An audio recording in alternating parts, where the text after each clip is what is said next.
اکثر اس طرح کا سوال بھی آتا ہے کہ میرے گھر میں کھانے کو کچھ نہیں ہے، فاقہ کشی کی نوبت ہے، کیا اس صورت میں کسی سے سوال کر سکتا ہوں، ہاتھ پھیلا سکتا ہوں کسی کے سامنے؟ جہاں تک ہاتھ پھیلانے کا تعلق ہے کہ حاجت ہے، محتاجی ہے، بھوک ہے، تو اب کسی کے سامنے ہاتھ پھیلانا کیسا؟ تو اس کے بارے میں تو حکم یہ ہے کہ جب واقعتاً کھانے کو موجود نہ ہو تو پھر کھانے کے لیے کسی کے سامنے ہاتھ پھیلانا جائز ہے، اس میں کوئی حرج نہیں ہے۔ تو لہذا جس کی واقعی فاقے تک نوبت پہنچی ہوئی ہے تو اپنے لیے اور اپنے بچوں کے لیے، بیوی کے لیے، گھر والوں کے لیے وہ ہاتھ پھیلا سکتا ہے، نمبر 1۔ نمبر 2 یہ ہے کہ لوگ مختلف طریقے سے اپروچ کرتے ہیں۔ اچھا، مختلف طریقے سے جو اپروچ کرتے ہیں اس میں بھی جہاں پر بھی مدد ہو سکے وہاں مدد کرنی چاہیے، لیکن پرابلم یہ ہوتا ہے کہ جو غیر مستحق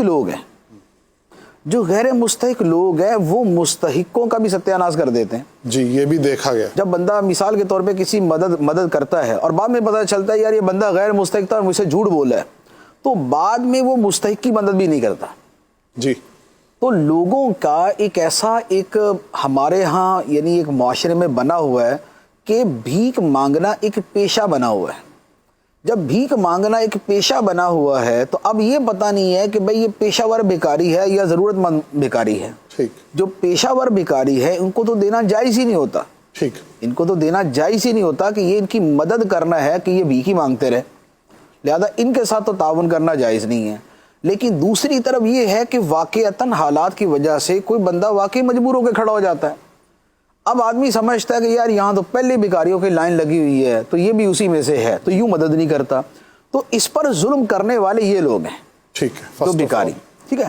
لیکن ان بھکاریوں کی وجہ سے یہ جو ظلم ہو رہا ہے اس کے پیچھے ظالم ہیں وہ لوگ کہ جو یہ نیٹ ورک چلاتے ہیں، یہ سسٹم چلاتے ہیں، اور پھر اس کے پیچھے ظالم ہیں وہ کہ جو اس کو چلنے دیتے ہیں۔ سسٹم ہی انوالو ہے، ذمہ داری ہوتی ہے کہ یہ بھکاریوں کا خاتمہ کیا جائے، کہ ان کو جو ہے ان کو کام کاج پہ لگائیں، ان کو اس سے ہٹائیں۔ اگر وہ بھی اس کے اندر شامل ہے جو ہے نا وہ بھیک ہوں اور وہ بھی اس میں سے اپنی وصولی کر رہے ہو تو پھر سسٹم کیسے چلے گا؟